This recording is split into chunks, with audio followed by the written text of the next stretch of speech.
Drones rusos mataron a un bebé de 6 meses en la región de Kiev y bombardearon un jardín de infancia con medio centenar de niños en Yarkov, el ataque más potente contra Rusia. Durante todo este tiempo han sido alcanzadas 2 importantes refinerías, una vía férrea y aeródromos. Rusia lanzó un misil nuclear Yars en dirección a Estados Unidos en el marco de unos ejercicios.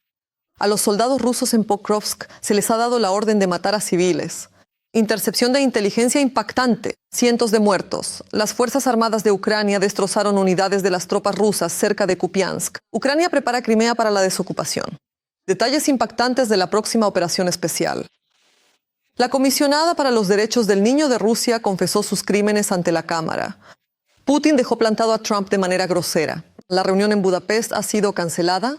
Hola, mi nombre es Katerina Nesterenko y ahora mismo lo más importante. Pero primero denle like a este video y suscríbanse a nuestro canal para que no volvamos a perdernos en los vastos espacios de YouTube. Rusia mató hasta un bebé de 6 meses, a una niña de 12 años y a una joven en la región de Kiev. Sus cuerpos fueron encontrados en el lugar del incendio de una casa particular. Estas son las consecuencias del ataque nocturno de Rusia.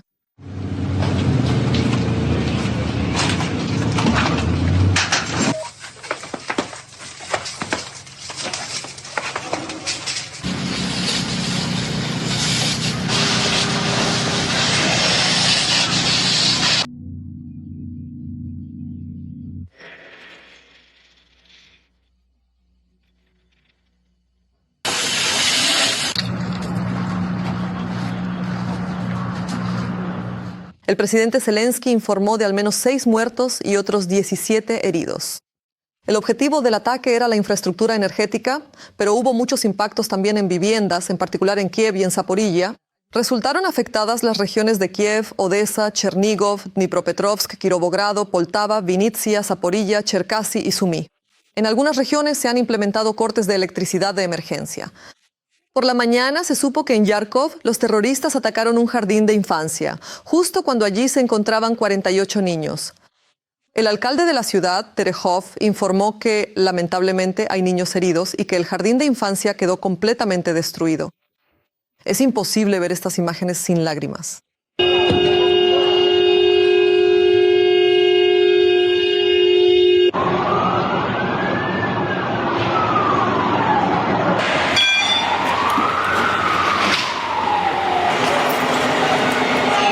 Subtítulos realizados por Dimatorsok. Vamos. Estos subtítulos han sido preparados con esmero para que el contenido del video sea accesible y comprensible para todos los espectadores, incluyendo a quienes tienen dificultades auditivas o hablan otros idiomas. Gracias al trabajo de Dimatorsok, más personas pueden disfrutar y entender el contenido presentado en este video. Vamos, pequeño, ¿a dónde? ¿A dónde irse cuando uno se encuentra en una situación difícil en este momento? ¿A dónde?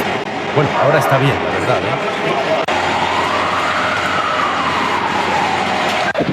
¿Qué exactamente? También, como resultado del ataque a Kharkov, murió un hombre. Nuestras condolencias a los familiares y seres queridos de las víctimas. Rusia es un país asesino. Creo que debería desaparecer de la faz de la tierra. Y el abuelo asesino Putin debe morir en sufrimiento. Dale like a este video si tienes los mismos deseos. Enviemos una petición al cosmos. No olvidaremos ni perdonaremos. Parecería que ya habíamos tocado fondo hace tiempo, pero desde abajo llamaron a la puerta. Más precisamente fue la comisionada para los derechos del niño en Rusia, María Lvova-Belova, quien llamó. Esta, les recuerdo, es la funcionaria a la que, junto con Putin, el mundo civilizado acusa de la deportación de niños ucranianos. Y ella misma, públicamente, admitió haber secuestrado al niño ucraniano, Filip de Mariupol. Belova secuestró al niño y se lo llevó a su familia en Moscú. Resulta que él no quería vivir en Rusia. Él no quería vivir en Rusia, sí. ¿Cómo afrontaste esto? Con amor. Hubo un punto de inflexión, lo recuerdo muy bien, porque él estaba constantemente sentado en sitios web pro-ucranianos y básicamente leía toda la propaganda que había allí. Ya estoy en Moscú. Por supuesto, estando en mi familia, aquí está, sentado en el sofá y mirando. No, cuando lo veía, por supuesto le decía, escucha, ya que has venido a Rusia, tienes que empezar a cambiar tu actitud. Él decía, bueno, yo siempre los leía y yo le decía, hijo, hazlo al menos por mí. Y así poco a poco intentábamos avanzar juntos. Felipe no quería vivir en Rusia. El chico leía regularmente noticias ucranianas y cantaba canciones ucranianas. Lvova Belova. Se enorgullece de que con el tiempo logró cambiar al chico. Logró quebrarlo. ¿Cuál era la retórica? No quiero vivir en Rusia, quiero en Ucrania. No quiero vivir en... Rusia, sí, porque, bueno, yo amo a Ucrania. Él cantaba canciones en ucraniano todo el tiempo. Le digo, ¿con qué intentas provocarme ahora? ¿Con qué cantas canciones en ucraniano? Pero si somos pueblos hermanos, 1/4 parte de la sangre de mis hijos es ucraniana. Tengo una excelente relación con el idioma, con la cultura, aquí todo está mezclado. Pero él provocaba constantemente. Hacer cosas así y contar absolutamente tranquilo sobre sus crímenes. Pero lo más terrible es que estos crímenes quedan impunes, al menos por ahora. Leyendo los comentarios bajo los episodios anteriores, veo que muchos de ustedes nos ven desde Kazajistán, Moldavia, Europa e incluso desde Estados Unidos. Nosotros, los ucranianos, les estamos muy agradecidos por su apoyo y estamos orgullosos de tener espectadores tan sensatos. Escriban también bajo este episodio desde qué país nos están viendo y apoyan en su país nuestra lucha contra el imperio del mal. Siempre leo sus comentarios con mucho gusto. Y nosotros por ahora seguimos adelante. A continuación, lo más interesante, las fuerzas de defensa demostraron cómo no perdonamos. El SBU atacó aeródromos rusos en territorios ucranianos ocupados, destruyendo 2 aviones ligeros desde los cuales los rusos derribaban drones ucranianos.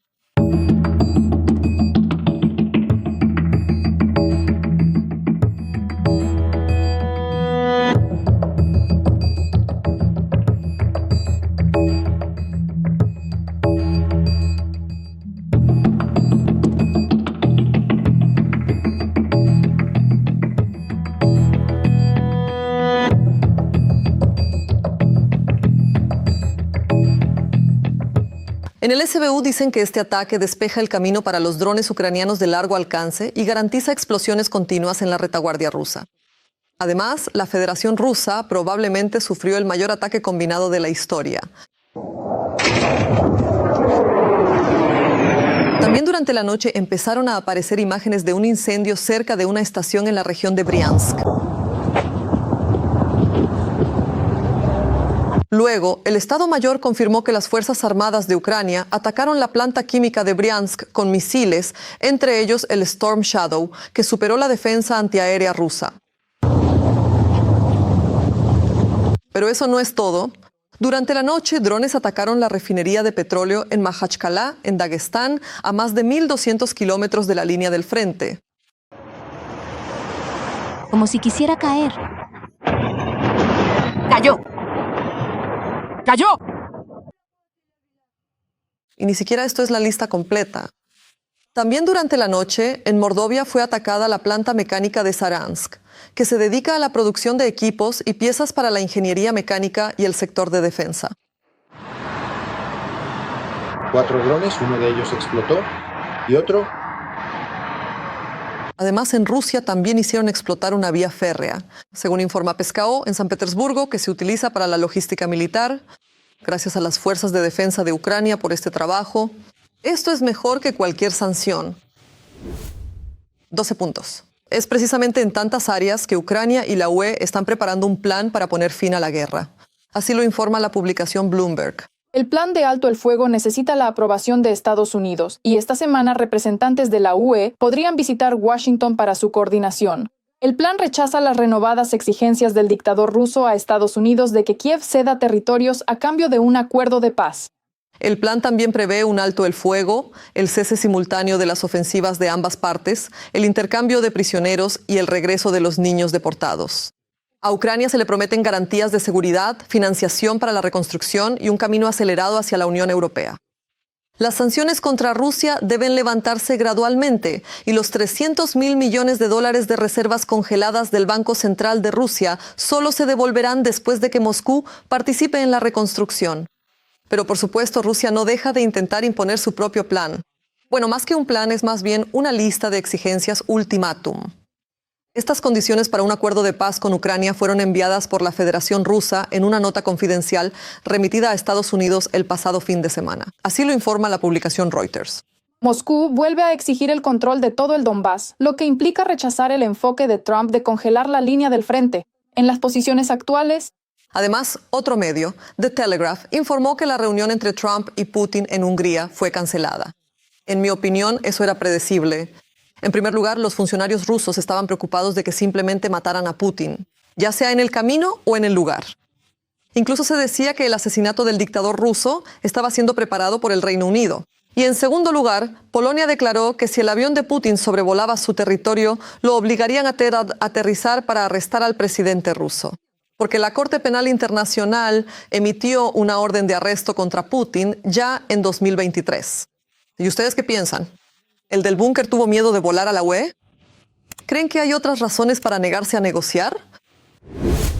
Y mientras Trump se demora con los Tomahawk y sigue esperando que se pueda llegar a un acuerdo sobre algo con el dictador del Kremlin, Putin claramente está tratando de intimidar a Estados Unidos con sus misiles. Rusia llevó a cabo, según ellos, entrenamientos programados de sus fuerzas nucleares.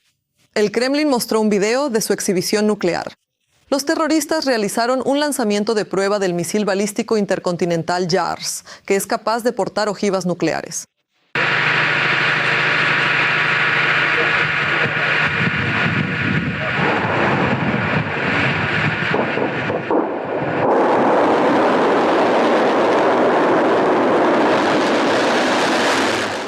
Lanzaron el misil cerca de las fronteras de Estados Unidos para asustar aún más a Trump. Putin observó personalmente el lanzamiento en el polígono de Kamchatka. Los rusos no dejan ni por un segundo de confirmar su estatus de terroristas. La inteligencia militar mostró pruebas de otro crimen de guerra cometido por los rusos. Un militar ruso dio la orden de eliminar a civiles que intentaban abandonar la zona de combate en la región de Pokrovsk. Esto se escucha en las conversaciones interceptadas.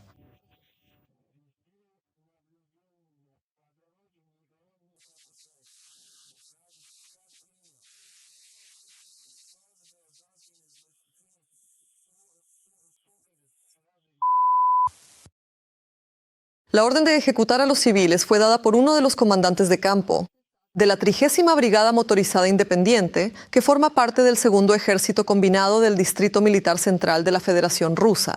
Actualmente, la brigada se encuentra en las afueras de Pokrovsk. Existe otra prueba más de que Rusia es pura maldad. Y así está la situación en el frente. Los rusos avanzaron en las regiones de Zaporizhia y Donetsk. Los analistas de Deep State informan que el enemigo ocupó Poltavka. Los rusos también han tenido éxito cerca de Novotoretsk, Shakhove, Ivanivka, Okhotniche y Novovasilivka.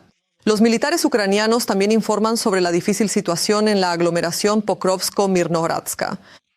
En la aglomeración Pokrovsko-Mirnohradska, la situación es complicada. Este bolsillo es alcanzado por fuego directo y drones, y el acceso a Mirnohrad es difícil. Así está la situación. Era evidente que una aglomeración tan grande no sería asaltada de frente. Por eso empezaron a rodearla poco a poco, avanzando por los flancos.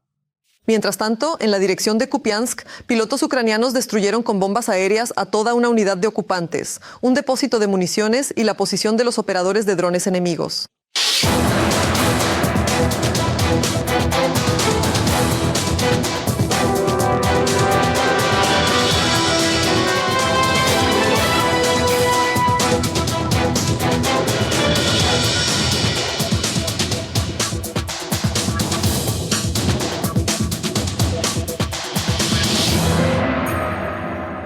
Se sabe que antes del ataque, los soldados ucranianos lograron suprimir con éxito el sistema de defensa antiaérea enemigo y gracias a maniobras coordinadas de distracción pudieron eludir los intentos de interceptación de los cazas rusos Su-35. Y continuando con el tema, por así decirlo, la operación especial va según lo planeado. Al principal propagandista del Kremlin, Solovyov, lo acusaron de malversar fondos destinados al abastecimiento del ejército, recaudados entre los rusos.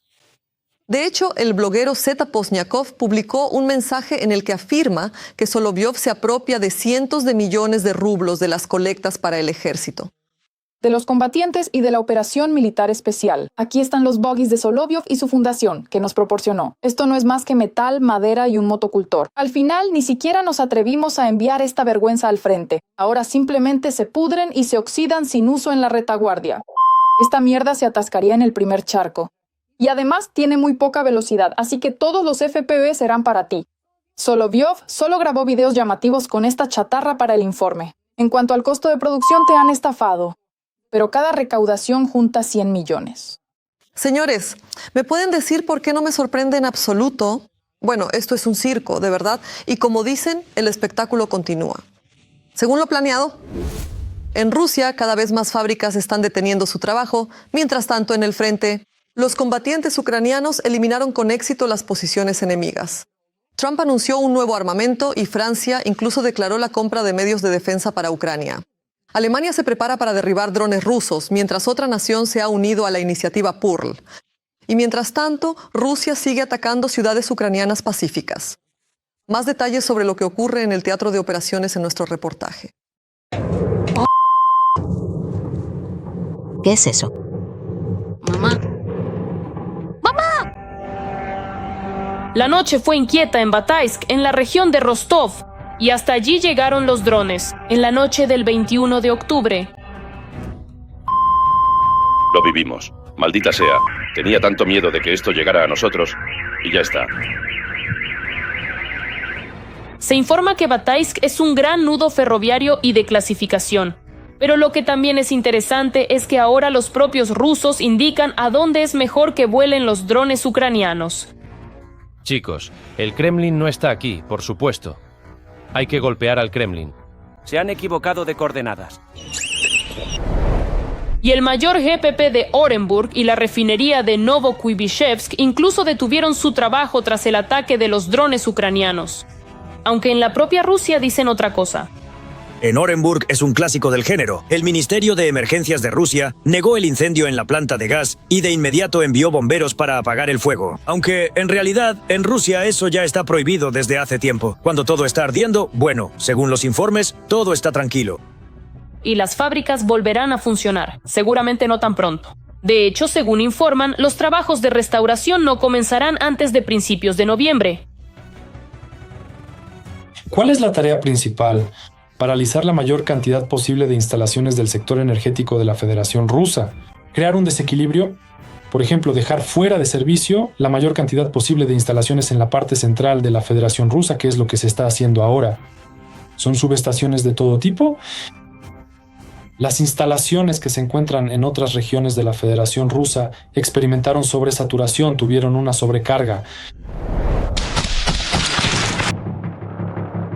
Menos 13 ocupantes. Los combatientes de las Fuerzas de Operaciones Especiales se infiltraron tras la línea del frente y destruyeron posiciones enemigas. Mientras tanto, Trump anunció una nueva arma secreta. Hay armas de las que muchos ni siquiera saben, y yo empecé con esto hace ya 4 años. Por supuesto, Trump no pudo dejar de subrayar la superioridad de Estados Unidos sobre China, incluso en lo que respecta a tecnologías militares. Estados Unidos tiene muchísimos desarrollos, una gran variedad de armamento de todo tipo. Una vez más, desarrollos que se encuentran en diferentes etapas de implementación. Algunos ya están en la fase final, otros apenas a la mitad, y algunos solo existen en los planos. Pero debido a la superioridad económica de Estados Unidos, realmente tienen, una vez más, muchos desarrollos potenciales diferentes. De nuevo, el problema está en la escala. Pueden producir 1 o 2 prototipos y presumir de que ya los tienen. Pero aquí la cuestión es la cantidad. Mientras tanto, los drones rusos continúan violando el espacio aéreo de Europa. El canciller de Alemania anunció la creación de una unidad federal para combatir drones y un centro de protección contra UAV. Es una buena señal de que al menos se está haciendo algo en Europa para contrarrestar la amenaza rusa, porque nadie sabe qué hacer con los drones rusos. Pero aquí al menos se han dado algunos pasos. ¿Cómo se implementarán? ¿Cuándo se implementarán? ¿Qué tan rápido? ¿Qué tan eficazmente? Solo queda especular, pero en cualquier caso es algo positivo. Esto indica que comprenden, que son conscientes de la amenaza, que entienden que ahora mismo no tienen recursos. El Ministerio de Exteriores de Francia dijo que Ucrania recibirá un crédito de la UE para comprar medios de defensa en los próximos 3 años. Pero seamos honestos, la presencia de Putin en el territorio de la Unión Europea solo tiene sentido si conduce a un cese al fuego inmediato e incondicional. Además, Vladimir Putin está interesado en la adopción del principio de un alto el fuego inmediato, porque el tiempo juega en su contra. En el programa Pearl, anteriormente Italia se abstenía de participar teniendo sus propios argumentos para ello. Pero ahora la posición del país ha sido revisada. Es posible que cuando Italia se negó por primera vez a participar en este programa, pensaran que este proyecto no despegaría, que no era viable, que no duraría mucho. En general eso es una completa tontería.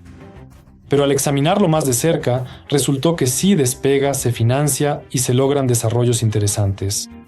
Los países que participan en estos desarrollos obtienen acceso a tecnologías y comparten datos con Ucrania, y es muy posible que en Italia haya surgido cierto tipo de celos.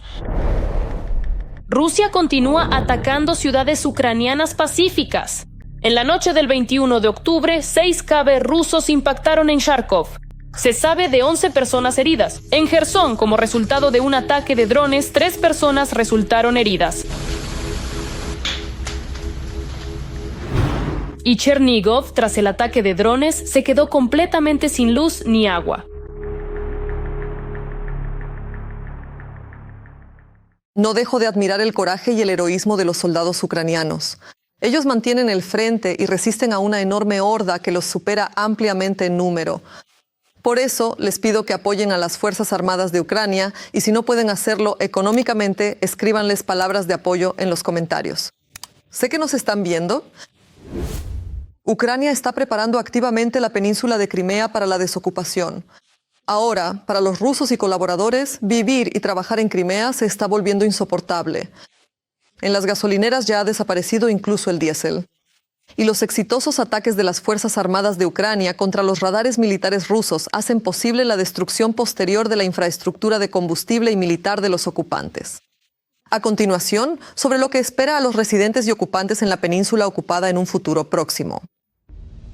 Después de una travesía dura, larga y agotadora, Crimea y Sebastopol están regresando a su puerto natal. Y ese puerto es Ucrania. Crimea está siendo aislada de la Federación Rusa y el colapso del puente de Crimea es solo cuestión de tiempo, según informan medios occidentales. En la península ya hay una crisis total de combustible. Algunas zonas se han quedado sin electricidad. La defensa antiaérea no es suficiente ni siquiera para los objetivos más importantes, y los que quedan, en medio del caos, ya están derribando sus propios aviones. Constatamos que, como base militar, Crimea se está paralizando, volviéndose cada vez más incómoda para Rusia, porque no hay agua. Así, los últimos días han marcado una nueva realidad de vida en la península. Lo clave fue una serie de ataques en la zona de Gvardeyskoye, donde, tras impactos precisos, estalló la mayor base petrolera de la región.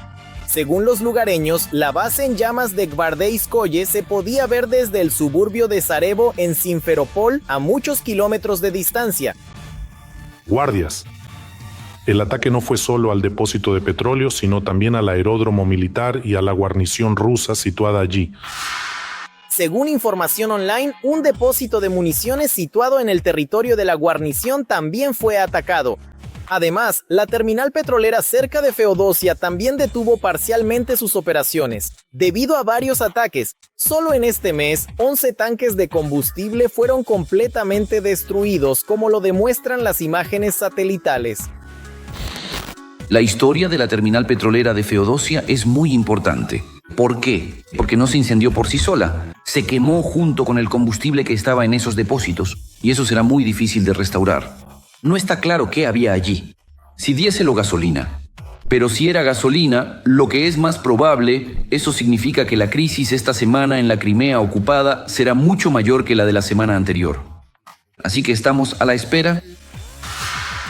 Al mismo tiempo, cada uno de estos impactos se caracteriza porque es prácticamente imposible apagar el incendio. Según los expertos, el combustible en llamas se derrama por la base y provoca que se incendien los depósitos vecinos. Así, el incendio puede durar días enteros. Los paisajes de Feodosia adornan prácticamente toda la parte oriental de Crimea. Dicen que las llamas se pueden ver incluso a 30 y en algunos lugares a 50 kilómetros de distancia. Se dice que todo se está quemando hasta el final. La base debe cerrarse. Esta es una recomendación para las autoridades de ocupación de Crimea, que también han confirmado que no habrá gasolina. Tampoco habrá diésel, añaden las autoridades locales. Así, desde principios de la semana, también ha desaparecido el diésel en Crimea, informan activistas locales. En esta situación, la promesa del jefe de ocupación de Crimea, Sergei Aksionov, de estabilizar el suministro de combustible es simplemente irrealizable, añadió el propagandista Set Alexander Sergeyev.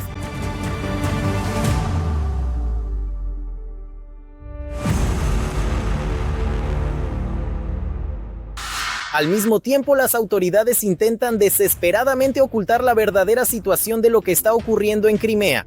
Así, solo durante el pasado fin de semana, empleados del Ministerio del Interior levantaron al menos 4 actas administrativas contra residentes de la península. Esto debido a publicaciones en redes sociales. Las personas en particular expresaban su indignación por la falta de combustible. Es curioso, pero los propios rusos en parte están guiando a las Fuerzas Armadas de Ucrania hacia objetivos en Crimea. Los expertos han analizado que ahora se pueden encontrar simplemente abriendo los mapas en Internet.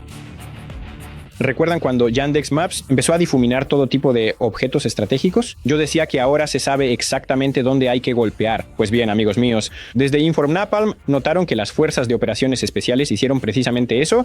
El territorio de la base petrolera en Gvardeyskoye resultó estar difuminado en Yandex, pero por alguna razón eso no ayudó contra los ataques. Misterio. Una vez más, gracias a todas las soluciones rusas que ayudan a aumentar la eficacia de los ataques ucranianos. El difuminado de objetos militares en Yandex.maps, sin duda, es una de ellas. Otra decisión que contribuye a los ataques regulares en Crimea ha sido el trabajo de las fuerzas de defensa contra los objetivos de defensa antiaérea rusos. En la península, así, la víspera, la Dirección Principal de Inteligencia logró alcanzar el sistema de radar más moderno de los ocupantes. Se trata del complejo Valdey, desarrollado para detectar drones de pequeño tamaño. El Servicio de Seguridad de Ucrania continúa reduciendo sistemáticamente la capacidad militar, logística y económica del enemigo de hacer algo, tanto en la Crimea ocupada como en otros territorios ocupados e incluso en el propio territorio de Rusia.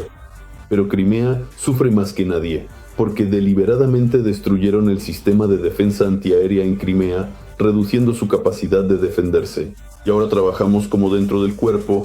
Por cierto, para que a los ocupantes en Crimea no les parezca que todo aún se va a arreglar, junto con los depósitos de petróleo y el equipo militar, las Fuerzas Armadas de Ucrania tampoco se olvidaron del equipamiento que suministra electricidad a las bases rusas. En varias regiones de la península, los defensores ucranianos organizaron apagones.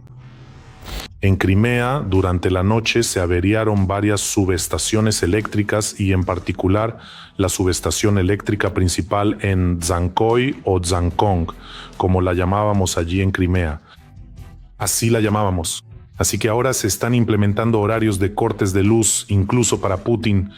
Aquí están demostrando claramente una vez más que si continúa atacando la infraestructura energética de Ucrania, los ocupantes de Crimea se quedarán sin electricidad ni combustible. Bueno, eso es la guinda del pastel. Durante uno de los últimos ataques, los artilleros antiaéreos rusos se pusieron tan nerviosos que empezaron a disparar a todo lo que veían. Como resultado, se pierde un caza ruso cuyo coste es de aproximadamente 50 millones de dólares. Al mismo tiempo, no se vislumbra nada positivo para los ocupantes en lo que respecta a la defensa antiaérea. Los analistas señalan que últimamente han aumentado los ataques en territorio ruso. Para protegerlos, se tomó la decisión de trasladar parcialmente la defensa antiaérea desde Crimea de regreso a Rusia.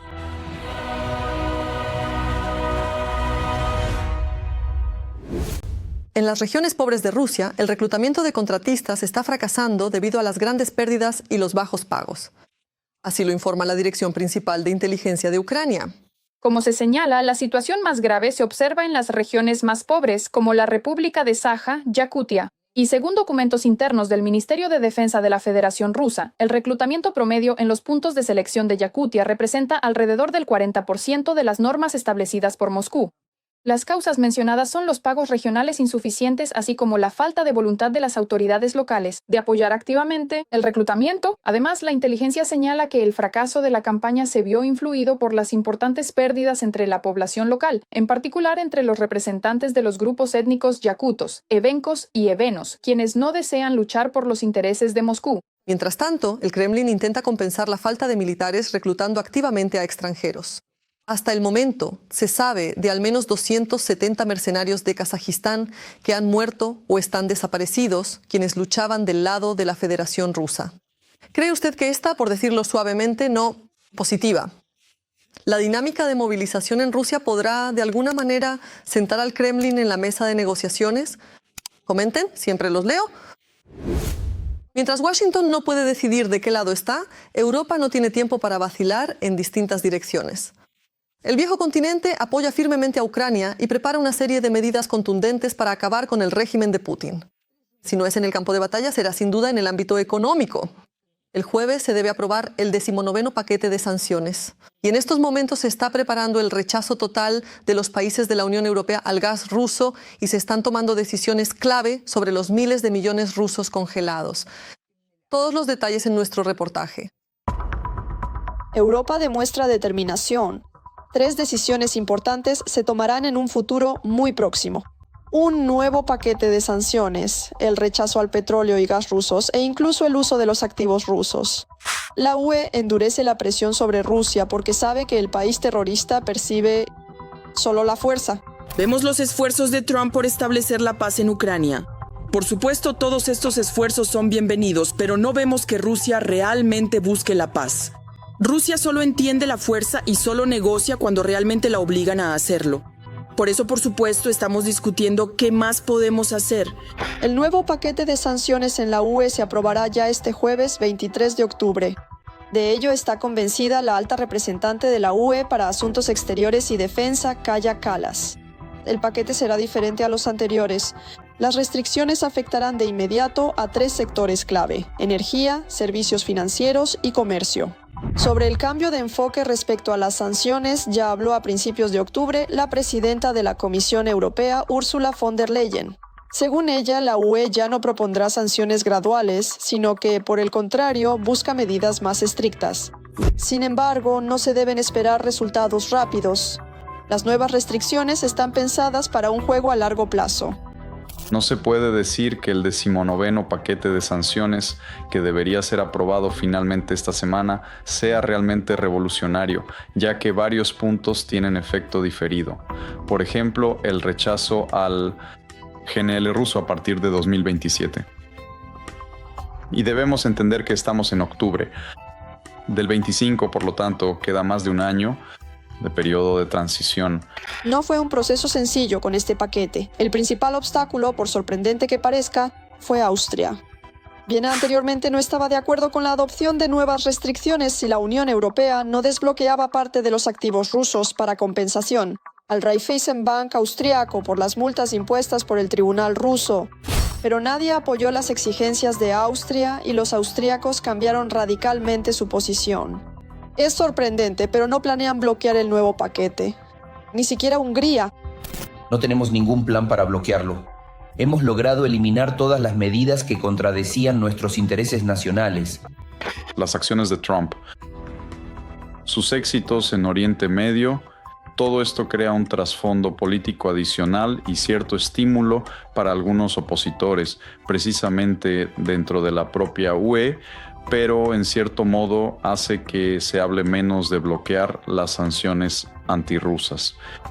Por ejemplo, vemos que Hungría finalmente cedió. Bueno, evidentemente aquí también las relaciones directas entre Orbán y Trump.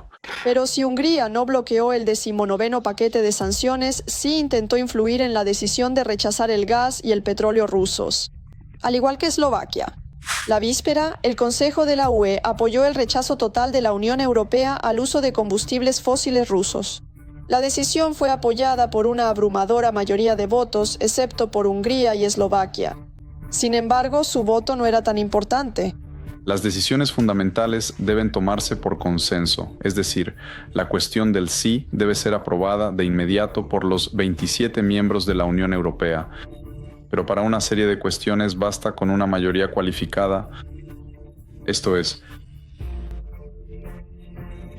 el 55% de los países miembros de la UE, que representan a más del 65% de la población de la Unión Europea. Por eso, en este caso, entendemos que varios temas intentan trasladarse al nivel de mayoría cualificada, de mayoría. La propuesta de la que se habla prevé una renuncia jurídicamente vinculante a cualquier importación de gas desde Rusia, incluido el gas natural licuado, después del 1 de enero de 2028. Al mismo tiempo, la importación de nuevo gas desde Rusia estará prohibida ya a partir del 1 de enero de 2026. Sin embargo, para los contratos vigentes se prevé un periodo transitorio, a corto plazo, hasta junio de 2026. Los contratos a largo plazo hasta principios de 2028. El Consejo de la UE, como ya dijimos, apoyó la propuesta a pesar de 2 obstáculos. Ahora la decisión está en manos del Parlamento Europeo. Debe aprobar el documento. Pero estos no son todos los golpes a la economía del país agresor. Además de los ingresos futuros, Europa planea confiscar también el dinero actual del Kremlin. Se trata de los activos rusos congelados. Parte de este dinero se planea gastar en la concesión de un crédito a Ucrania. No se trata de una confiscación. Es decir, se está elaborando precisamente un mecanismo que permita utilizar el capital de estos activos, pero al mismo tiempo no confiscarlos. Es decir, sí, bueno, o cuando la Federación Rusa pague reparaciones a Ucrania, entonces el acceso a estos activos será restablecido posteriormente. Según informan los medios occidentales, el trabajo sobre este tema se intensificó después de las negociaciones entre Trump y Zelensky, el 17 de octubre. Supuestamente, el presidente de Ucrania fue presionado por el líder estadounidense. Y en la UE, al parecer, decidieron actuar con más determinación para que también se les tenga en cuenta. Ya esta semana, los políticos intentarán llegar a un acuerdo sobre el uso de los activos rusos congelados. Sin duda lo discutirán. Por ahora no espero ninguna decisión, ya que todavía hay tiempo, según los acuerdos anteriores. Pero está claro que para los años fiscales 26 a 27 es necesario adoptar opciones consolidadas serias.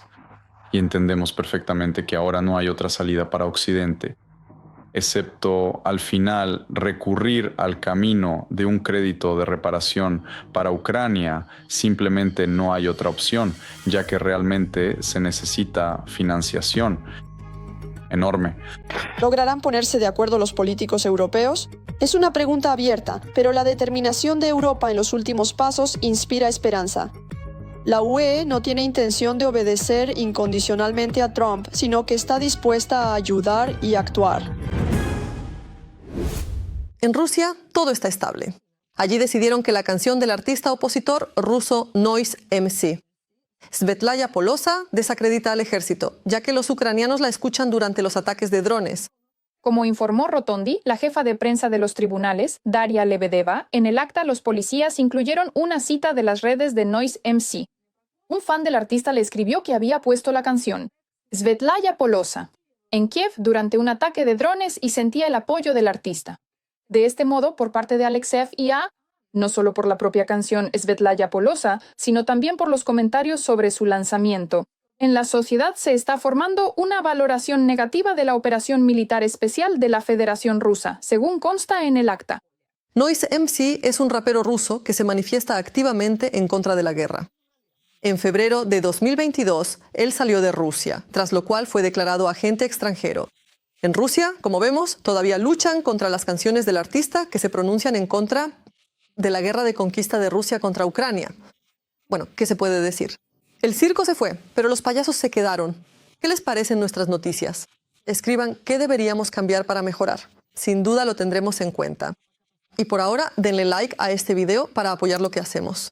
Y no olviden suscribirse a nuestro canal Ucrania Hoy para no perderse los próximos episodios. ¡Nos vemos!